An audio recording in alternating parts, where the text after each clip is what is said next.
Hey hoi. Ik denk dat dit een vrij korte film wordt en die gaat over Clement Greenberg. En Clement Greenberg, Clement Greenberg, the art. ja, zij gaat erover praten. En ik ga eigenlijk gewoon dit filmpje laten zien aan jullie. Maar ik ga hem af en toe denk ik op pauze zetten. Maar ze doet het best goed. Ehm, Clement Greenberg was een kunstcriticus. En nou ja, dat is iets wat we natuurlijk niet zo veel, niet heel veel aandacht hebben besteed in de kunstgeschiedenislessen.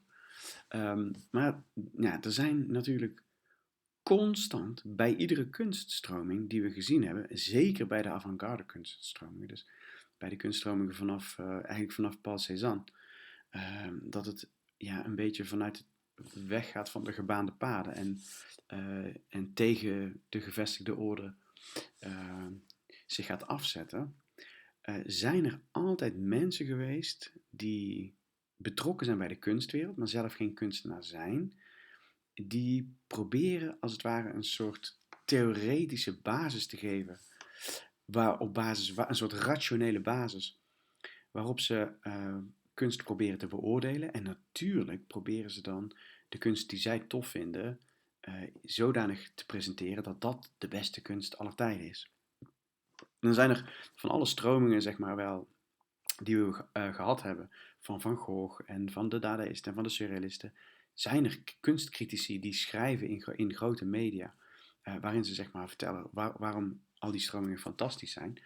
En Clement Greenberg is die kunstcriticus die zo belangrijk was voor het populair maken en het een soort van geaccepteerd maken van de abstract expressionisten die we vorige week hebben gezien. En het is interessant om eens naar hem te kijken. Hij is een van de bekendere kunstcritici uit de 20e eeuw. Omdat hij misschien op een heel interessante schakelmoment in de geschiedenis aan het schrijven was over zijn troetelkunstenaars, met name Jackson Pollock. Dus het is denk ik wel goed om eens te bekijken wie die man was en wat voor rol die heeft gespeeld. Omdat het zo'n heel mooi segment is in de kunst. Hè. We hebben al krankzinnige dingen gezien. Ik denk dat je vorige week hebt gezien dat het nog extremer wordt, dat het nog abstracter wordt, nog vager. En hij heeft geprobeerd te vertellen ja, waarom dat dan toch eindelijk kunst aangekomen was bij de echt goede kunst, zullen we maar zeggen. En sterker nog, hij noemde alles wat niet abstract expressionistisch was, kitsch. Dus dat was echt gewoon ja, bagger. Um, Heel kort, voordat je, want ik ga nog op, hij geloofde in ja, dat kunst dus volledig abstract moest zijn, dat het niks mocht voorstellen. Een schilderij was een schilderij en dat is niet een landschapje of zoiets dergelijks. En hij heeft hij veel getheoretiseerd. Hij geloofde dat het medium bepalend moet zijn voor hoe een kunstwerk eruit ziet. Dus een schilderij is verf op doek. Dan moet het er uiteindelijk ook uitzien als verf op doek. Nou, dan kun je je voorstellen bij Jackson Pollock. Ja, dat ziet eruit als verf op doek. Dat hij daar heel happy van wordt. Kunst moest ook een beetje moeilijk zijn. Het moest een beetje vaag zijn. Hij wilde niet dat het populair was, niet voor de massa. Hij geloofde in high art. En dat is een interessante, want hierna gaan we kijken naar de pop art stroming, zo bijna. En pop art is juist een stroming die de vraag stelt of er wel zoiets als high art is. Maar Clement Greenberg was van de afdeling die zei nee, kunst moet verheven zijn, ver boven het gewone volk. Laten we kort even laten we naar het filmpje kijken en misschien zet ik hem af en toe op pauze. Clement Greenberg, the art critic, had serious worries about the future of art. It had changed so much in so little time, and in the 1930s was still changing. Who could keep up? What did art even mean anymore? Greenberg needed to figure all this stuff out because that was his job. Let's start by talking about modernism. Modernism can be defined a few different ways, but Greenberg would probably explain it like this. In the olden days, people made paintings of other things. Jesus, or a fancy lady, or a bowl of fruit. The paint itself, and the canvas, and the action of painting were secondary, just a means to an end. Painters painted things because people cared about those things. Oh my god, that's God. That's a really fancy lady. I love fruit. But suddenly, right around the turn of the 20th century, painting became something else, and it changed for a reason. A few reasons, actually. Photography helped. If you could just take a picture of something, why did you have to paint it? so painting was having an identity crisis, but it was bigger than just that.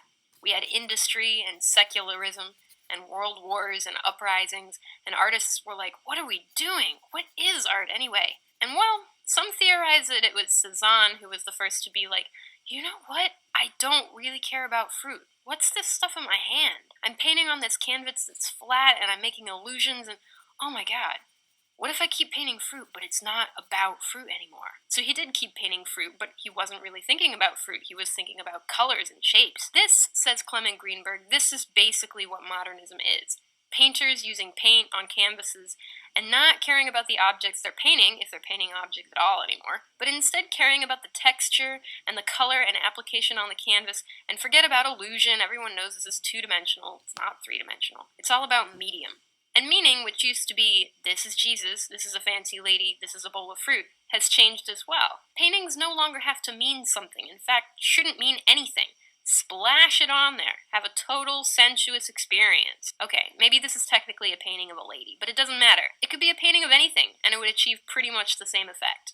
This kind of painting became known as Abstract Expressionism, and Greenberg's idol of Abstract Expressionism was Jackson Pollock, who was a real asshole, but he made great modernist paintings. So now that we had modernism, what do you call a painting of a horse that's just, a regular painting of a horse? It's about the horse. It's not about paint. Well, if it was made in the 20th century, Greenberg would call it kitsch. It's regressive. We've moved on. If you're still making pretty pictures of horses, you are living in the past. So why was anyone still painting horses? Well, because that's what people like. And when I say people, Greenberg would say commoners, the working class, the proletariat. They like paintings of horses because you don't have to think about them. It's really easy. This is a horse and it looks great. Hier zie je dat hij een heel erg duidelijk onderscheid maakt dat kunst, dat je daarvoor gestudeerd moet hebben, dat je het moet snappen, dat als je het niet snapt dat je een kneus bent, en ga dan maar lekker plaatjes van paarden verzamelen of zo. Dat zijn maar simpele plaatjes waar je niet voor hoeft na te denken. Dus een heel erg elitair systeem van denken. Confront a commoner with a Picasso and he's going to be like, what is all this? Is there even a horse in there? That horse looks terrible. It doesn't even look like a horse. Are there supposed to be people? What's going on? Modernism is a problem because it asks questions that are really hard to answer. So hard that, you know what? They're unanswerable. You just can't do it. You can try, you can theorize if you're educated enough, but it'll all just be opinion, really unscientific. Maybe that sounds bad, but Greenberg did not think it was bad. He thought it was awesome. Art that asks questions nobody can answer. Perfect. Because that's what we need to keep art alive. You have to understand that Greenberg, along with pretty much everyone else in the art world, was terrified to death that art was dying. What does it mean for art to die? For all the questions to get answered? If that waif can look at it and be like, oh yeah, I get it, we're doomed. There's no point in making anything anymore. Greenberg was also terrified of kitsch because it was a mind control tool for fascists. Yes, Hitler's like, everybody likes kitsch, right? Because it means you don't have to think, right? So we can use it for propaganda. Oké, dus hij heeft een paar dingen komen langs.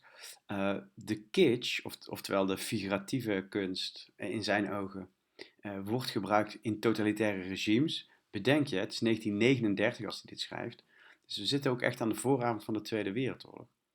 En hij is inderdaad, hij ziet ook dat figuratie wordt gebruikt door totalitaire regimes, door Stalin en door Hitler, om propaganda te maken, mooie plaatjes. En weet je wat we vorig jaar in die opdracht hebben gedaan?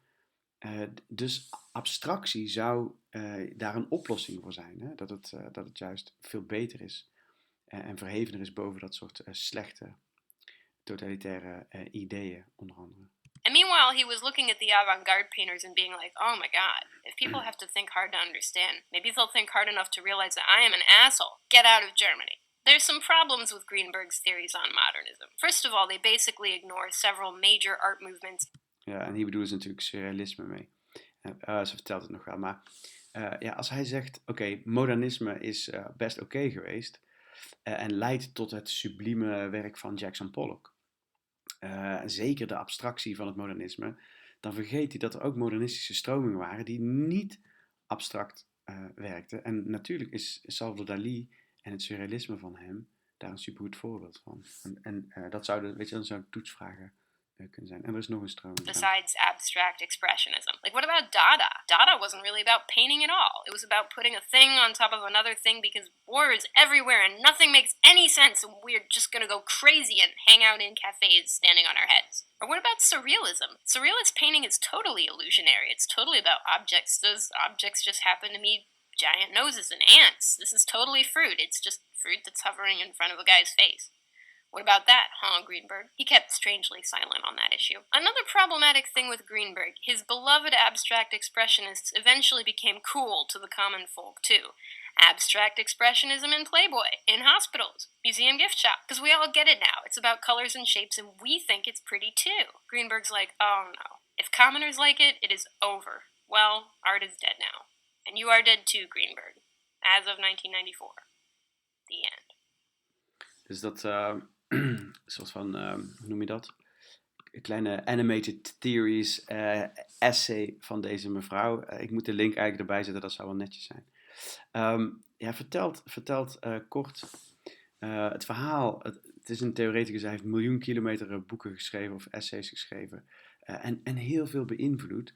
Maar eigenlijk heeft hij dus de school beïnvloed van de kunst na hem. De minimalisten, de post-painterly abstractionists en zo. En een aantal stromingen die heel vage, moeilijke, onbegrijpbare, arty-farty kunst maakten.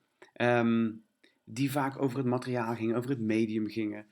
Niet volledig abstract waren enzovoort. En dus allerlei kunst die we al gezien hebben, maar die ook nog zeker gaat komen. Waar we niet veel van gaan zien ook overigens.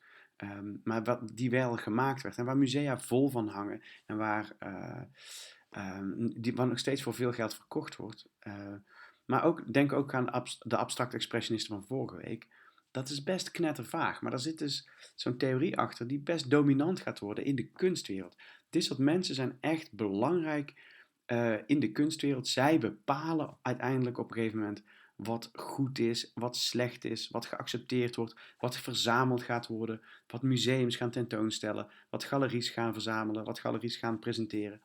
Dus als jij een beetje een fatsoenlijke galerie was en je kende Clement Greenberg bijvoorbeeld en je vond hem oké, dan wilde je niet meer figuratieve truttige schilderijtjes weghangen. En zo kneden hij als het ware de Amerikaanse kunstwereld. En Amerika wordt het centrum van de kunstwereld in die tweede helft van de 20e eeuw. Die kneden hij ergens een beetje in de richting van dat hele knettervage, abstracte, expressionistische werk. Dus dan heb je een beetje een idee waar dat vandaan komt. Maar ook dat je daar nog steeds gewoon heel kritisch op kan zijn. Op zo iemand. En nou ja, dat hij dus ook gewoon niet de waarheid... Dat hij ook maar een visie had. En die verpakt hij in hele mooie, moeilijke termen. Waardoor mensen denken, oh, dan zal hij wel gelijk hebben. Want het klinkt heel geleerd. Maar goed, hij is dood en zijn theorieën zijn ook behoorlijk achterhaald.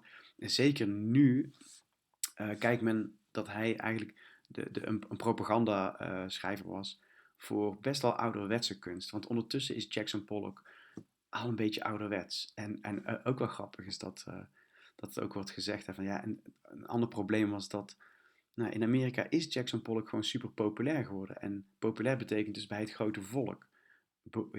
Geliefd. Niet iedereen kent hem hoor. En ik was nog, weet je nog, vorige week had ik het gehad over die documentaire over die mevrouw die een Jackson Pollock vond in haar, die ze gewoon per ongeluk had gekocht, zeg maar, omdat ze de lijst zo mooi vond voor een tientje. En die documentaire heet Who the fuck is Jackson Pollock? En dat was het antwoord van die mevrouw toen die schoolleraar haar aansprak van, hey, weet je wel, je hebt daar een Jackson Pollock. Dus het is zeker niet voor de alledaagse gewone Amerikaanse bevolking iemand ondertussen nog steeds niet. Maar zo iemand als Clement Greenberg zou dat gewoon te gek vinden. Hè? Dat het toch een soort elitair karakter heeft. Oké. Dus we hebben een beetje een soort landslide gezien in kunst. En dan heb je ook een beetje idee wat een kunstcriticus voor een rol daarin speelt. Dat was even voor nu een belangrijk stukje achtergrond.